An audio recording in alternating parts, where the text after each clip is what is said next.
Dando continuidade agora na aula, o Fazendo Ciência, ele traz pra gente um experimento, né? E a gente vai fazer de maneira virtual, né, gente?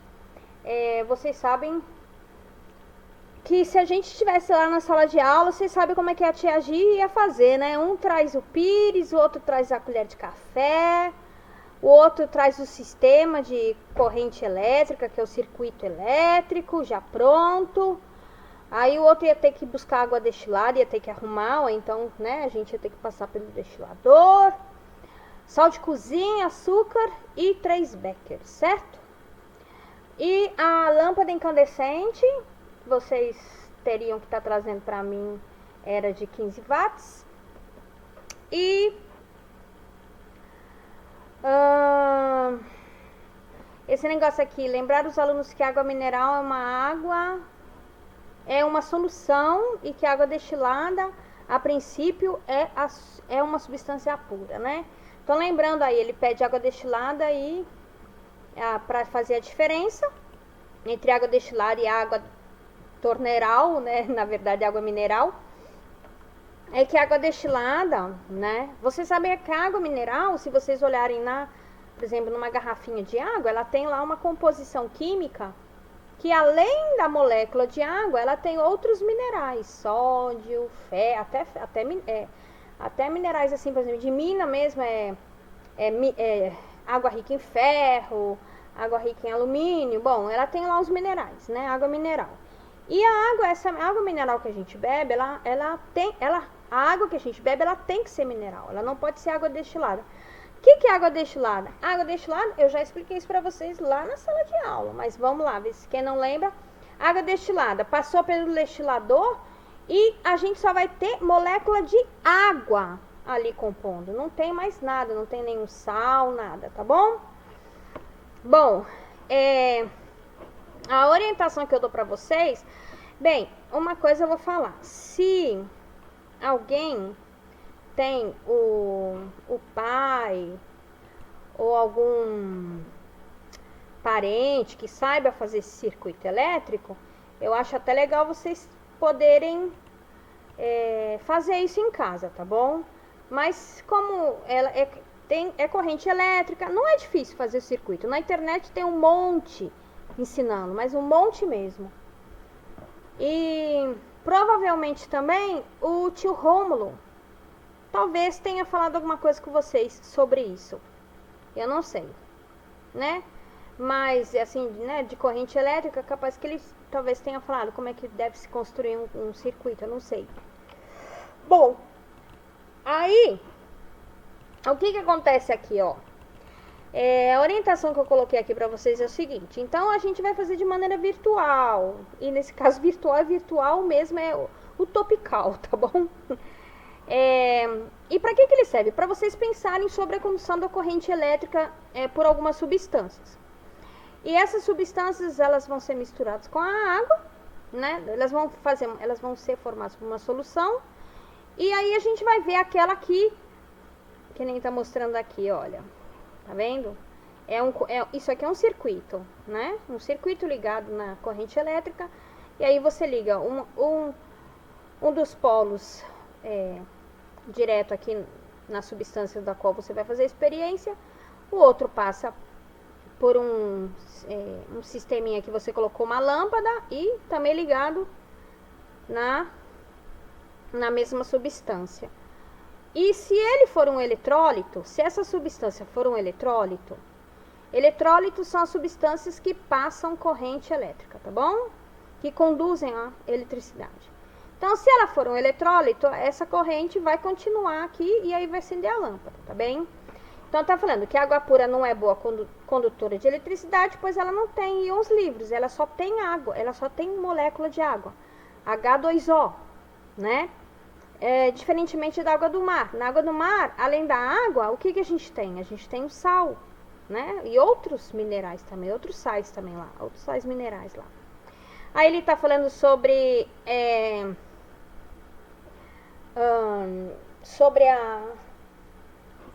o tanto que uma lâmpada precisa para acender.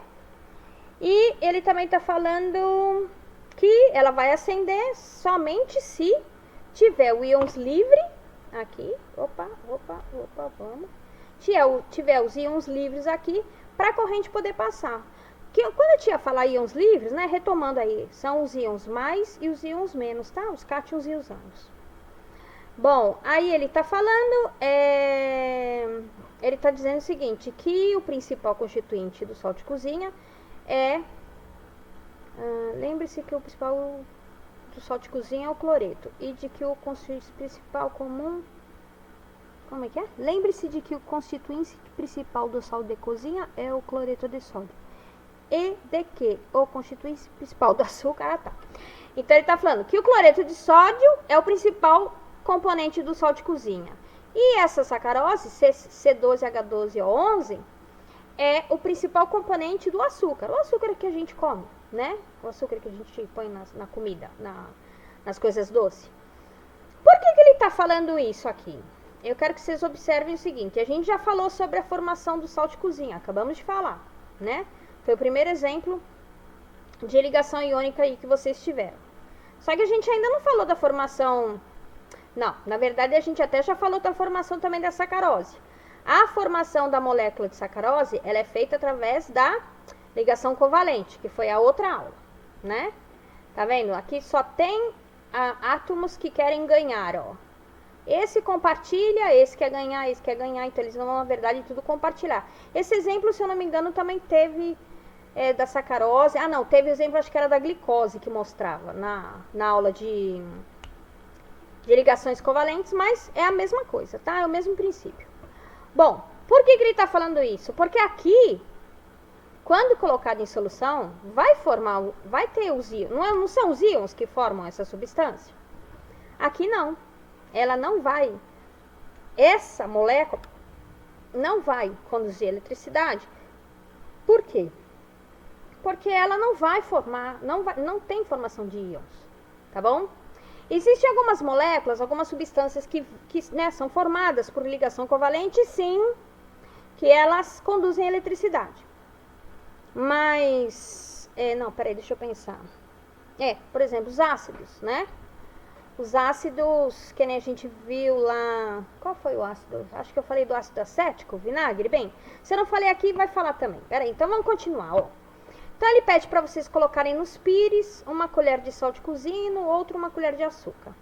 Acrescente em cada becker água destilada até encher 1/3 do volume. Adicione em um dos beckers uma colher de sal de cozinha. Misture bem. No outro becker o açúcar.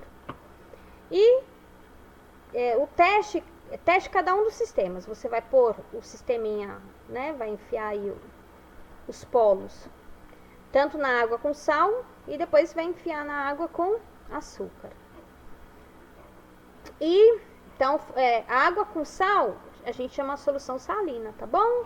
E a outra é água com açúcar.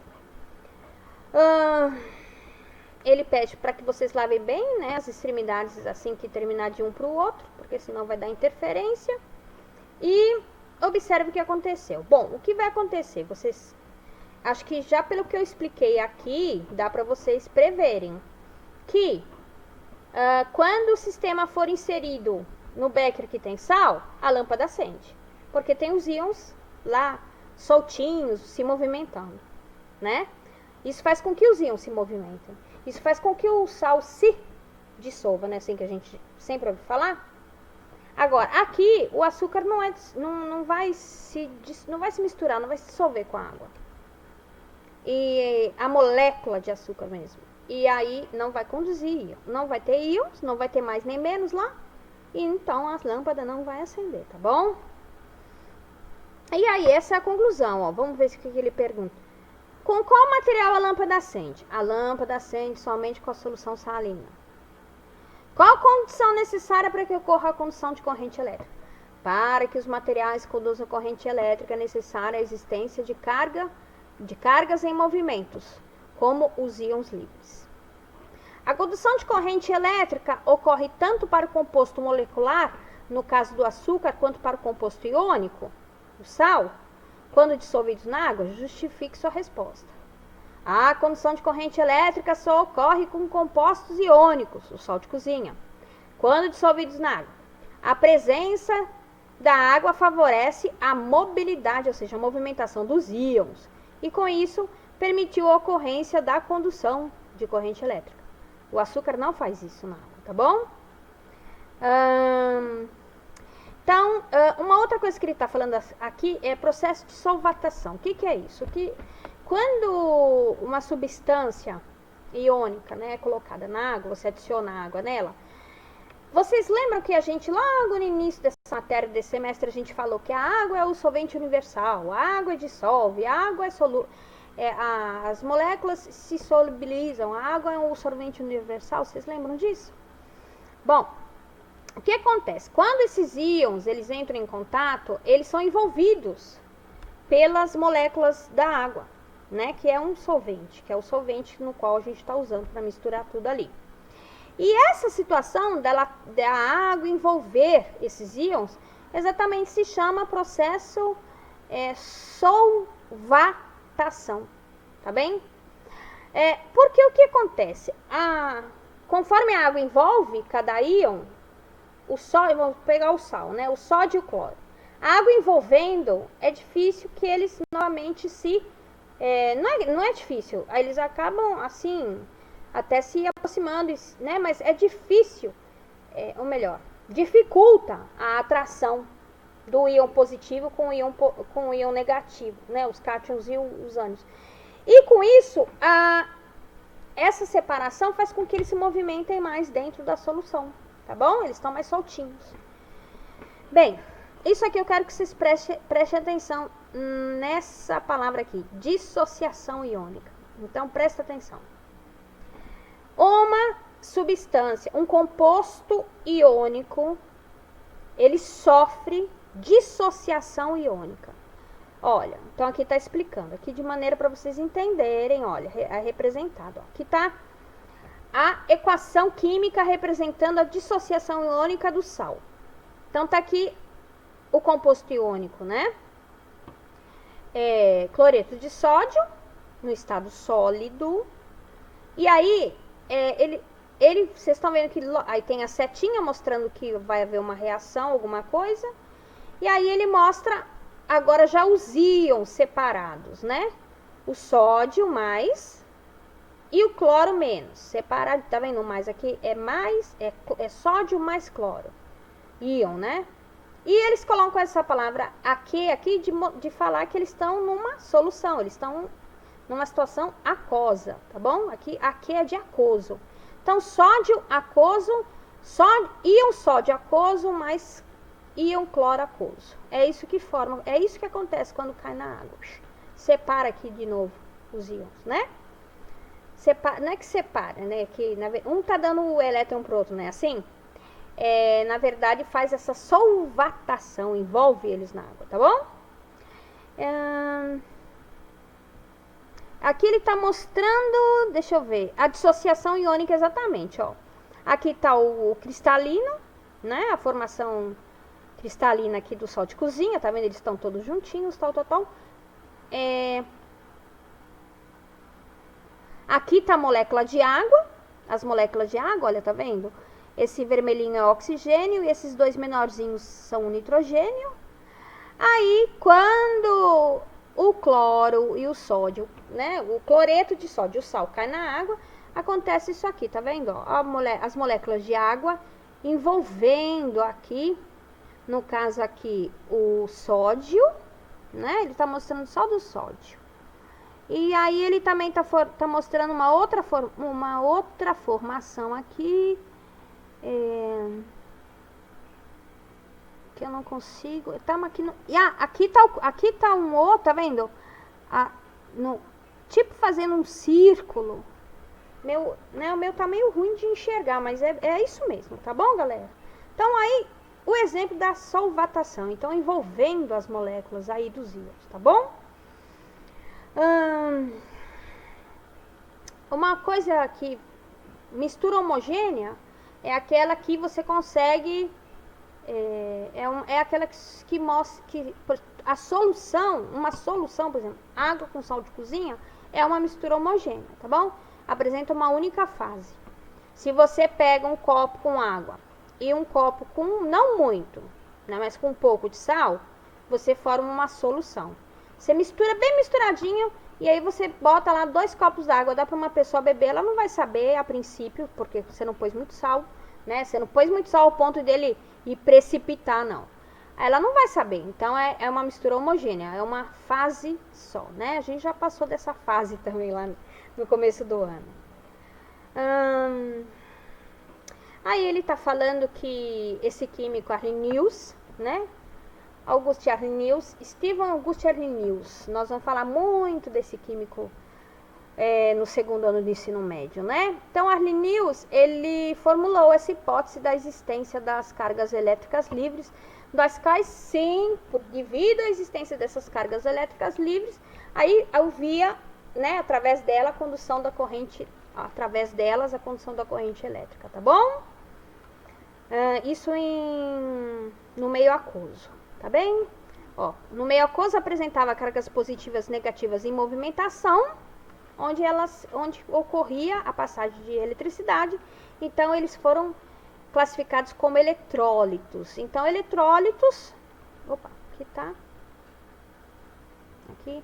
Então, eletrólitos são as substâncias que, quando em solução, conduzem corrente elétrica, tá bom? E não eletrólitos é porque elas não conduzem. Então, no caso lá, o açúcar... ele está mostrando aqui o açúcar, ó. Que a solvatação não ocorre no açúcar. Porque o açúcar, o sal lá, ele não é formado pelos íons sódio e cloro, né? Então, quando colocado na água, ocorre a separação, né? Eles se separam, ok? Agora, com a molécula de açúcar aqui, ó, tá vendo? A sacarose, ela não entra, ela não se separa aqui os íons, os átomos, elas não se separam, não. Aqui não tem formação de íons para ligação covalente. Elas não se separam, e aí, ou seja, elas não se dissolvem. Não, elas se dissolvem, mas elas não se... Elas não se separam, elas não formam íons, né? Porque elas não têm íons para formar ali, e elas só se dissolvem e pronto, acabou, tá bom? Isso, deu para entender, galera? Então vamos voltar. Diferentemente dos compostos iônicos, que nem o sal de cozinha que a gente viu lá para cima, né? O açúcar, que não é um composto iônico, o açúcar veio de uma ligação, por uma formação covalente, onde eles estão compartilhando os elétrons, então ali não tem carga positiva e negativa, tá? Eles estão compartilhando. Então, quando eles colocados em água, a açúcar vai apenas se dissolver, mas a molécula em si do açúcar, ela não se desfaz. Pronto, acho que assim ficou mais claro. Então, tá mostrando, ó, não ocorre dissociação, tá bom? Tá colocando aqui dissolução, mas a gente tá vendo que não ocorre. Só ocorre uma molécula de açúcar vai um pouco para lá, um pouco para cá, um pouco para cá, mas não ocorre não, ó. O açúcar sólido, ele continua açúcar, só que agora aquoso, num sistema aquoso, tá bom? E deixa eu ver o que mais. Como na presença de partículas móveis, então não vai conduzir eletricidade. Eu quero que vocês façam pra terminar. Deixa eu ver aqui que eu coloquei aqui. Tá, o que aqui tá falando é aquilo que eu já tinha dito, que os ácidos, né, eles conduzem corrente elétrica, né? Eles são, sim, compostos de ligação covalente, mas conduzem corrente elétrica. E eu vou... Por quê? Porque a gente não pode dizer que o ácido, que nem aqui a gente falou uma coisa, eu pedi que vocês não esquecessem isso, né? Dissociação iônica. Os ácidos não sofrem dissociação iônica. Mas alguns ácidos, eles sofrem ionização. Então veja, não vão ficar doidos não, tá bom? Dissociação iônica são só os compostos que vieram de ligações iônicas, formados por ligações iônicas. Mas existem alguns ácidos que sofrem ionização. Então a palavra já está dizendo que o íon não é carga positiva e negativa, não é? Então tem alguns ácidos que sofrem ionização. Não é dissociação, mas é ionização. Então, por exemplo, a gente quando estuda ácido, eu vou explicar isso com mais detalhe, tá bom? Por que um sofre e outro não? Qual é o que sofre e outro não? Só vou dar um exemplo rápido aqui para vocês. Vocês usam na casa de vocês o... Como é que chama? O vinagre, né? O vinagre é conhecido... É o nome comum para o ácido acético. Também é um outro nome comum que se dá para o vinagre. Desculpa aí. Aí, se você colocar um pouco de vinagre na água. Beleza. Aí... Existe um outro ácido, vamos supor, o ácido estomacal, o ácido clorídrico, que é um ácido muito corrosivo, tá, gente? Então não mexa com ele, não. O ácido clorídrico, ele... Também você pega um pouco do ácido clorídrico e põe na água. O que vai acontecer? O ácido acético, ele vai sofrer uma ionização, ou seja, um lado vai tender a ficar mais positivo e um outro mais negativo. Mas... muito pouquinho. Ele tem essa propriedade de polarizar, né, os lados dele, mas de maneira bem fraca. Agora, o ácido clorídrico, né, ácido clorídrico é HCl. Quando ele é posto em água, ele sofre essa ionização de maneira bem forte. Então, um lado dele fica positivo e outro lado negativo. É como... se fosse igual o que está acontecendo com o sal de cozinha, tá bom? Aí, tendo positivo e negativo bastante lá meio que separadinho, por causa dessa polarização das moléculas, aí esse conduz corrente elétrica. E o ácido acético, por exemplo, não conduz, né? Nesse caso, a gente vai chamar de ácido forte e ácido fraco. O ácido acético não é um eletrólito bom. Agora, já o ácido clorídrico ele é um eletrólito porque conduz eletricidade, tá bom? Bem, então, lá nos exercícios, vocês podem fazer o restante, tá bom? Tem uma parte da matéria que a gente vai dar semana que vem, que é sobre ligações metálicas, mas não tem problema, porque os exercícios em si, tá falando mais mesmo sobre... ligação iônica, ligação covalente e ligação iônica. Então, pode fazer todos eles, tá bom? Vocês fizeram para aula retrasada, vocês fizeram 3 e o 4, não foi? Então, agora o restante do 1 ao 14, vocês podem terminar de fazer, tá bem?